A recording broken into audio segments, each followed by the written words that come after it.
just want to quickly go over your Google form for today. So for ELC 3, we learned about sentences, and we talked about if a sentence is complete or incomplete. So if a sentence has all the information it needs to make sense when you read it, then it is complete. If a sentence does not have all the information needed and you read it and you're like, wow, that doesn't sound right, then it's incomplete. It's missing information.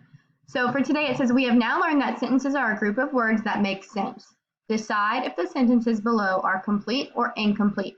The first thing you need to do is type your first and last name right here. It's very important that you type your last name also because we have some friends who have the same first name. All right, the first sentence is Sean likes to play at the park. Is it complete? Does it have all the information it needs? Or is it incomplete? Doesn't make sense. The next sentence says Sean is sit. Sean is sit. Is it complete? Does it make sense? Or is it incomplete? It's missing information and does not make sense. And the last one says Riley's favorite shirt is blue. If it makes sense and it's not missing any information, then it's complete.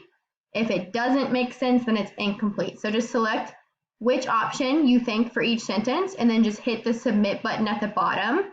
It is a little purple button right here. Make sure you hit the submit button when you're done.